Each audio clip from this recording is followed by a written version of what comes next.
200 కోట్లు చేసిన దాన్ని అంటే అదొక 5-6 వేల కోట్ల స్కామ్ అవుతున్నది ఇవాళ. వాటికి మాత్రం పైసలు వస్తున్నాయి.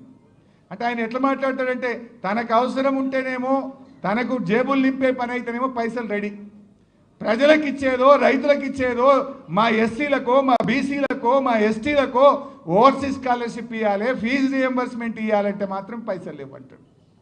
నువ్వు ఏడాదిని అర్థమైంది. ఎస్సీ ఎస్టీ బీసీ పిల్లలకు ₹1 ఫీజు రియంబర్స్మెంట్ ఇచ్చినవా రేవంత్ రెడ్డి అని నేను అడుగుతా ఉన్నా.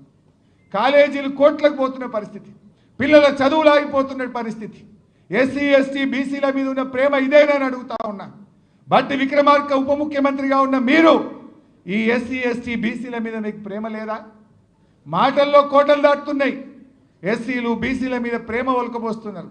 కానీ ఆ పిల్లల చదువులు ఆగిపోతుంటే ఏడాదిని అర్థం నుంచి ₹1 ఫీజు రియంబర్స్మెంట్ ఇవ్వకుండా ఈ అన్యాయం చేస్తుంటే మీకు కనబట్టలేదా అని చెప్పి నేను ఈరోజు అడుగుతా ఉన్నా. మనందరం బీఆర్ఎస్ కార్యకర్తలం, బీఆర్ఎస్ కుటుంబ సభ్యులం ఇవాళ చాలా ఇబ్బంది పెడుతున్నారు మన మీద.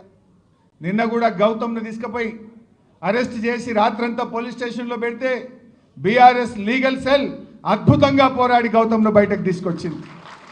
మన బీఆర్ఎస్ లీగల్ సెల్ ఒక ధైర్యాన్ని ఇచ్చి ముఖ్యంగా సోషల్ మీడియా యాక్టివిస్టులకు, విద్యార్థి ఉద్యమకారులకు, బీఆర్ఎస్ కార్యకర్తలకు మన లీగల్ సెల్ ఎంతో అండగా తెలంగాణ భవన్ నుంచి రాత్రి భవన్లు కృషి చేస్తుంది. ఇవాళ ఇప్పటికే కేటీఆర్ గారు కూడా చెప్పి ఉన్నారు, ఎవడెవడైతే అధికారులు ఇవాళ ఎక్సెస్గా ప్రవర్తిస్తున్నారో మనం కూడా తప్పకుండా రెడ్ బుక్లో రాసి పెట్టండి, వాళ్ళకు తగిన గుణపాఠం చెప్తాం.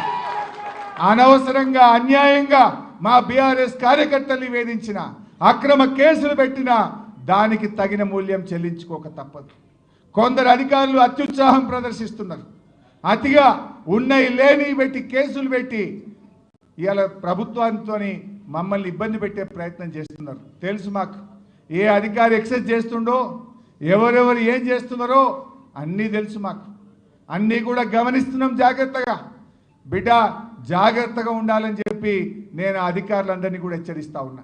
పోలీస్ అధికారులే కాదు, ఇతర అధికారులు కూడా ఉద్దేశపూర్వకంగా వివిధ సందర్భాల్లో మా కోఆపరేటివ్ చైర్మన్లను, మా సర్పంచ్లను, మా ఎంపీటీసీలను, మా జడ్పీ చైర్మన్ల మీదనో ఎంక్వైరీలు వేసుకుంటా, కమిషన్లు వేసుకుంటా ఇబ్బంది పెట్టే ప్రయత్నం చేస్తున్నారు. విజిలెన్స్ ఎంక్వైరీ, ఈ ఎంక్వైరీ, ఆ ఎంక్వైరీ అని మా సర్పంచ్ల బిల్లులు ఇస్తలేరు. ఇప్పటికి కూడా 2 ఏళ్ల నుంచి, ఏడాది అర్థం నుంచి కూడా లోకల్ బాడీ బిల్లులు ఇస్తలేరు.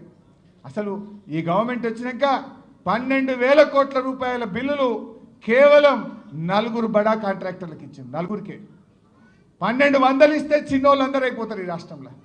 1,200 ఇవ్వడానికేమో డబ్బులు లేవంటాడు.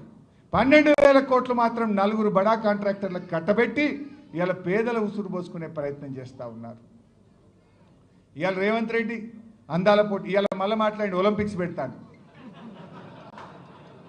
నువ్వు అందాల పోటీలు పెట్టడమే నీకు శాతగాలే. పరువు తీసినావు ఈ రాష్ట్రాన్ని పరువు తీసినావు. ఇలా మీడియాలో వార్తలు వస్తున్నాయి. నీకు సన్నిహితంగా ఉండే ఒక ఎంపీ, నీకు సన్నిహితంగా ఉండే ఒక కార్పొరేషన్ చైర్మన్, నీకు దగ్గరగా ఉండే ఒక ఐఏఎస్ అధికారే ఆ మిస్ ఇంగ్లాండ్ పట్ల అనుచితంగా ప్రవర్తించారని వార్తలు వస్తూ ఉన్నాయి. నీకు చిత్తశుద్ధి ఉంటే ఆ సీసీ ఫుటేజ్ బయట పెట్టు. నీకు చిత్తశుద్ధి ఉంటే వాళ్ళను కాంగ్రెస్ పార్టీ నుంచి సస్పెండ్ చేసి తక్షణమే వాళ్ళ మీద కేసులు నమోదు చేయి. ఈ రాష్ట్ర గౌరవాన్ని నిలబెట్టు. కేసీఆర్ తెలంగాణ గౌరవాన్ని ప్రపంచ పటంలో నిలబెడితే నువ్వు ఈ తెలంగాణ గౌరవాన్ని ప్రపంచం ముందు తల దించుకునే విధంగా చేసినావు. ఇవాళ తల వంపులు తెచ్చినావు ఈ రాష్ట్రానికి. ఇంకా ఈయనట ఒలింపిక్ గేమ్స్ పెడతా అంటాడు. ఏం మాట్లాడుతున్నావు నువ్వు? ఇవాళ ఇప్పటికైనా సోయి తెచ్చుకో. మాకేమీ నిన్న కేసీఆర్ గారు చాలా స్పష్టంగా చెప్పింది వరంగల్లో, నిన్నేదో అర్జెంటుగా దించాలనో మేమేదో గద్దెనెక్కాలనే ఆలోచనలో లేము అని కొండబద్దలు కొట్టినంత స్పష్టంగా కేసీఆర్ గారు చెప్పారు. ఇంకా 3 ఏళ్ళు టైం ఉంది. ఇప్పటికైనా మారు, కమిషన్లు బంద్ చేయి, ప్రజలకు అందుబాటులో ఉండు. ఈ పుణ్యాత్ముడు సెక్రటరీ పోతలేడు. అయితే ఆ జూబ్లీ హిల్స్ ప్యాలెస్లో కూర్చుంటుండు, లేకపోతే ఈ పోలీస్ కమాండ్ కంట్రోల్ రూమ్లో కూర్చుంటుండు. సెక్రటరీకి ఎందుకు పోతలేవు? పక్కన అంబేద్కర్ని చూడడానికి నీకు ఇబ్బంది అవుతుందా? అంబేద్కర్ పేరు మీద సెక్రటరీ పెట్టినందుకు నీకు ఇబ్బంది అవుతుందా? ఎందుకు పోతలేవు సెక్రటరీకి అని నేను అడుగుతా ఉన్నా. ఇవాళ నువ్వు కేసీఆర్ ఆనవాళ్ళు తీసేస్తా అంటివి. ఏం తీసినావు నువ్వు? ఇలా ప్రపంచ అందాల పోటీలు